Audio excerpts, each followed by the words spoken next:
What's up, guys? So let's continue talking about good eaters versus bad eaters and why having good eaters can kind of push some of your breeding projects forward, and conversely, while having bad eaters can kind of set you back a season or two.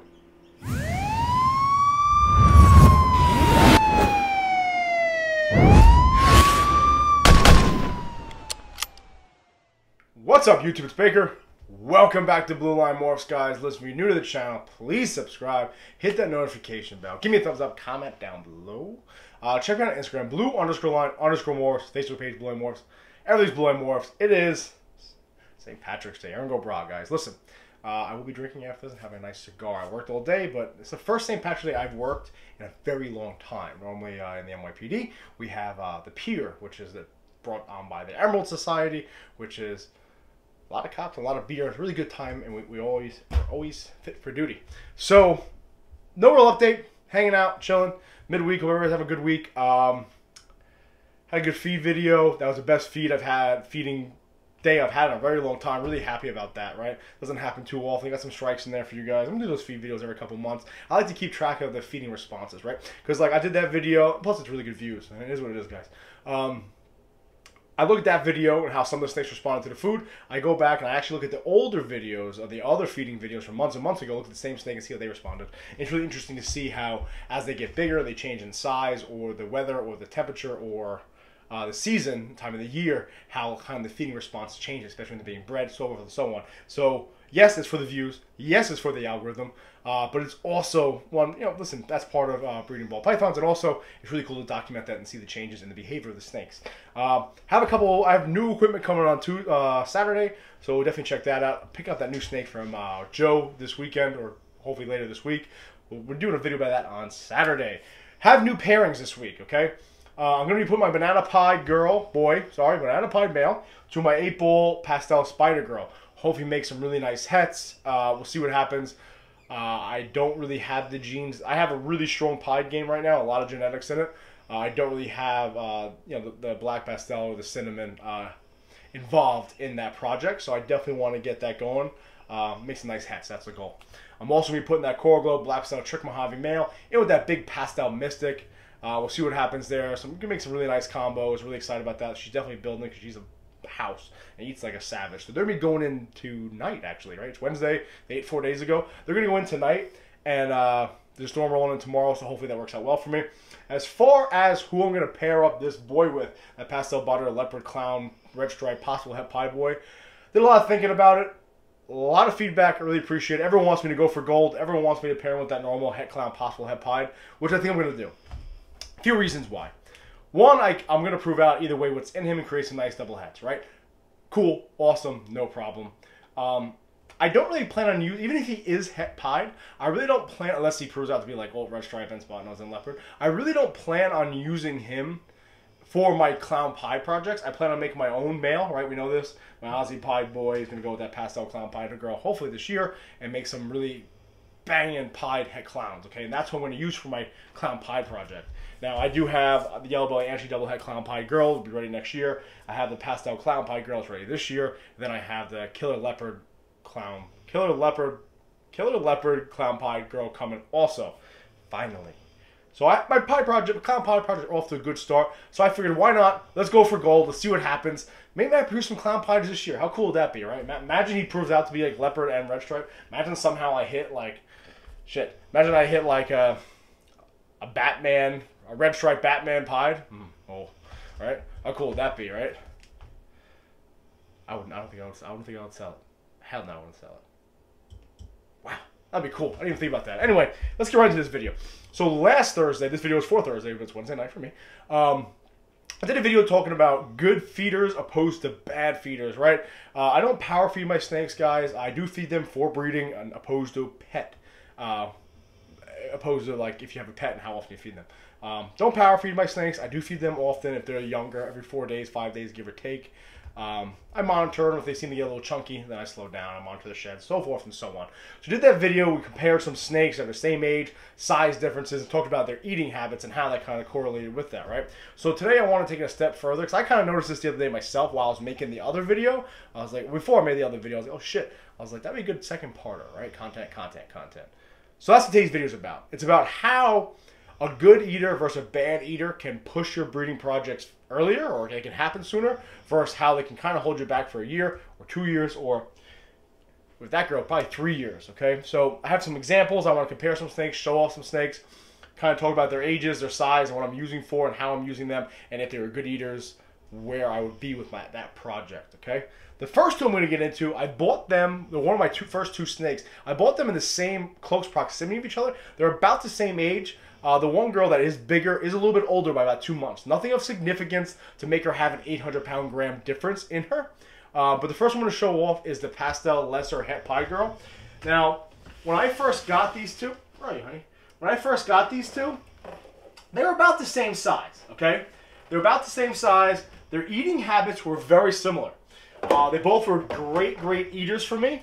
The difference is this girl right here, who was born, I want to say July or June 2019, so about a year and a half old. She was just under 1,200 grams. She was a great eater, just like her sister, her earlier sister, and then she shut down on me for a very long time, guys, right? I get a lot of DMs about snakes taking some time off. This girl didn't eat for about 6 months, okay? She only lost about 30 grams, 20, 30 grams. Wasn't a lot, especially because she was a smaller snake. There was a few times, you can ask Rob, last April, shit's almost a year ago, Rob, huh? Where I was like, shit, we got to get a meal into her, right? She started looking a little skinny on me, but she has good, she looks all right. Trying to get back on food, okay? With that being said, she was not bred this year, okay? She's probably old enough, a little young to breed, but was nowhere near the size, so obviously she was not bred. Why? Because she came off food, she was a bad eater, okay? It's that simple. Was not ready. So this season, she's not giving me eggs. Now, let's slide over to this girl here, who I call her sister just because I got her around the same time as that girl. She is not related to her in any way whatsoever. This girl, I don't want to handle her all that much. This is that Banana Butter Pastel Enchi Fire Girl, okay? She's sitting about 1,900 grams, a little bit longer of a snake, about 1,900 grams, and she ate just like the girl I showed you, but continued to eat on that schedule and was producing follicles. So she got put to that Coral Glow Black Style Trick Mojave male, and I saw her ovulate about 10 days ago. I'm going to put her back, guys. Really good looking snake though, right, guys? I'm going to put her back. I don't want to mess with her too much. I saw her ovulate about, probably about 2 weeks ago now. She had her pre-lay shed, I want to say, about a week ago.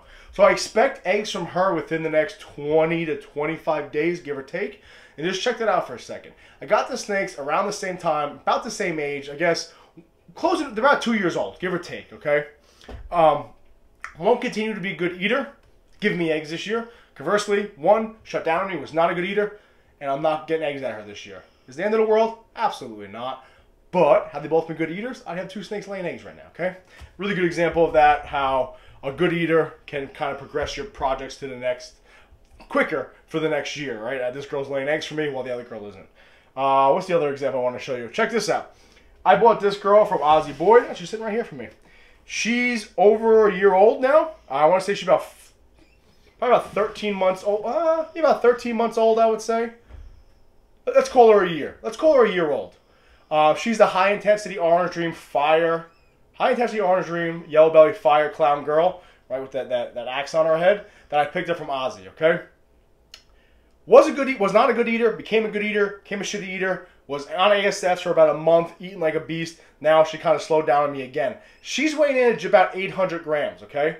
Obviously she's not going to be bred this year, right? Because it's only a year old. I kind of had high hopes that she'd be ready to breed next year.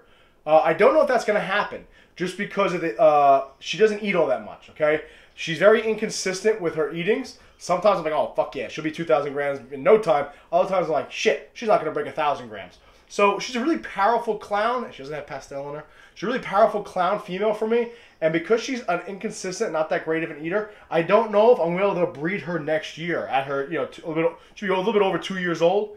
I don't think she's going to be ready to go just because she's not a good eater. Kind of holds back that project for me, right? Kind of keeps me from getting Orange Dream and Yellow Belly and Fire into my clown projects without pastel, which kind of sucks.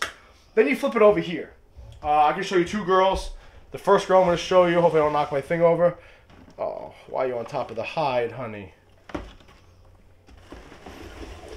This girl right here, I think will be ready to breed next year. I don't see any reason why she shouldn't. If you watch my channel, you know who I'm grabbing right now. This is Harlem, okay? Look how much bigger she is, man. She's over 1,000 grams, right? I forget the exact measurement. We weighed her, I don't know, a couple videos ago. She is not as old as the other girl. She is, I would say, 4 months younger than the other girl. However, she is 300 to 400 grams bigger, okay? Has a much better appetite. Oh, look, she has a little heart right there. Oh, look, emoji snake. Coming for you, JKR. Look at that. Give me that heart. Harlem has my heart. That's it. Guys, you want to buy her 5 grand. So, I think she's going to be ready to breed next year. Just because she hasn't hit that 1,000-gram wall on me. The reason why she didn't last time, guys, she ate the other day. Because she was in shed. Anyway, when she came out of the shed. Right? Yes. I think she's going to be ready to breed for me next year. Okay, and that's just the reality. She is 3 or 4 months younger than the other girl. The other girl I don't think is going to be ready to go. She's not a good eater. This girl I think is going to be breeding. Listen, I love Harlem Death. I think she's a really good example of a normal clown. But I'd much rather have that high-intensity orange, green, yellow belly fire girl ready to go to breed for me, right? There's a lot more genetics there. Then you slide over here, you take it a step forward, right? A step further, rather. The back girl. I'm going to show her off, man. I love her. This snake right here. Look at that belly, man. How sick is that belly? Right? Sick looking snake. Great looking snake. This girl right here is 6 months old, and she's like 730 grams or 700 grams or some shit, right? We weighed her last time.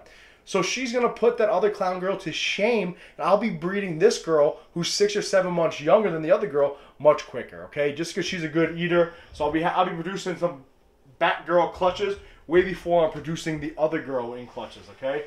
Just because of the difference of the eating schedule and the eating pattern. This girl's deep in shed for me. Been a really good, consistent eater, okay?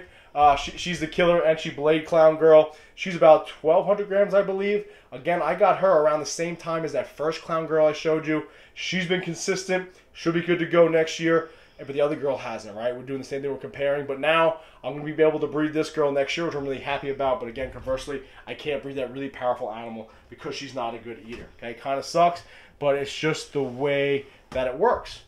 We'll keep this thing moving. Let me use a little... I'll get a little hand lotion going. Not hand lotion. Perel. All right. Don't want to get shit on my snake. Right? Rub that in nice. We're all good. Now let's take this a step further. Let's look at these 2 boys. I showed you these 2 boys. That is not a boy. Look at these 2 boys, right? You've seen the other one. I'm not gonna take both out right now. But this is the boy in question for the pairing I talked about. He's like 630 grams, 6 months old. Looks really good. I wish he was about 3 months older. I wish he was as old as the other snake I'm going to show you in a second. Because he's big. He's 640 grams. I feel comfortable enough to breed his size, his age. I don't know if he's really producing yet. I really haven't popped him. I'm not going to. He really didn't show any interest with that one girl. So we'll see what happens with the other girl next month. But he's big. He's ready to go. As soon as he's sexually mature, he's got the size on him, okay? So I'm really happy about that. Again, that's a good eater. It's kind of pushing me to use him this year or within the first year of me getting him because he's a good eater. Then we'll slide over here.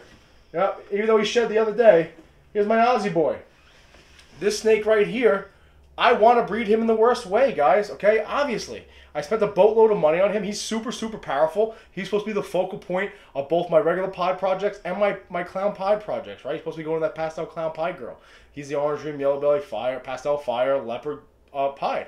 He's about 9 months old at this point. He's only 520 grams. He was a great eater, then became a really shitty eater on me, okay? He hit 500 grams real quick and then slowed down. So what does that do for me for my breeding projects? Now it's like, fuck, man, it's, all right, I have 1, 2, 3, 4, I have 5 pied girls that could have been ready for him this year if he was ready. Do I want to do that to a first-year male? Absolutely not, okay? But at this point, we're closing in 9 or 10 months. I really feel like the other male here will probably be like 800, 900 grams at his age. So I really wish he was a good eater. If he was a good eater, it probably could have taken my pied projects and my clown pied projects to the next level this year. But because he's a bad eater, it's going to hold me back probably a season. Okay? It sucks, but it is what it is. That being said, I did pop him, or Sal popped him, and we saw some plugs, although I'm not going to let him breed yet until I get a few more meals in him. So that kind of held me back. Yeah, that's pretty much all the examples I have right now. Obviously, I have the other girls that have been really good eaters and probably ready to breed at that 18-month mark, a 2-year mark. Everyone says, no, no, no. Plenty of people do it. Anyway, that's all I have to say about that. But yeah, guys, listen, sometimes good eaters... Oh, then you take a look at this girl. Check this out. Here's another good example. These are the two het puzzle girls. My two het puzzle sisters. Look at this girl. Orange Dream. You better not tag me. Orange Dream. Lesser. 100% het puzzle. Possible hypo. Okay. She's like 1,400 grams. Look how big this snake is, guys. I got this snake the same time I got the other girl I'm going to show you, and they were roughly the same size. She's a beast of an eater, obviously, and by next season, I don't even have a puzzle male for her yet, but by next season, she'll probably be 2,000 grams, and she'll be ready to go for me, okay? That's amazing. You gotta stop hissing. Then you go to her sister. Let's grab her sister. We all know about this girl. This girl's like 15 months old, man. She's like 600 grams, 650 grams. It's the Orange Dream, Yellow Belly, Pastel, Spider, Het Puzzle Girl. She's, again, old, okay? When that other puzzle girl, well, shit, when Harlem's her age, Harlem's gonna be like 1,800 grams. This snake is 600 grams. Really bad eater. It's really kind of keeping my puzzle projects back. I'm gonna give her another season or so to get up to size. A lot of genetics in her. I don't want to give up on her, obviously, so get some of that cocoa off. But that's the difference between a good eater. That's a really good example of my project right there. You think my puzzle project would be good to go next season. If she was a good eater, I have a lot of genetics in there. I have two really decently powerful girls ready to go, ready for a visual puzzle male. Because they're bad eaters. One's a bad eater. I only got the one, okay? And then I have the other girl that I really like to breed next year with the clown, but bad eater. Same with the Aussie guys. So that's something to think about. Something I've been thinking about. Good eaters versus bad eaters. How long do you give a bad female eater before you kind of give up on her? That's a question I'm asking you guys right now. Comment down below. DM me. How long do you give them, okay? Because I don't want to give up on that girl. At the same time, if she's 4 years old and 1,000 grams, we got a problem. Let me know what you guys think. Comment down below. That's all I got to say now. But yeah, having good eaters, definitely push your projects forward. Having bad eaters, kind of hold you back. And then it's kind of like how long do you actually wait for those bad eaters to get their shit together. With that being said, guys, I appreciate it. Definitely comment down below how long do you guys give your females before you kind of quit on them. As always, I really appreciate it. Please be safe. Please remember, watch your 6.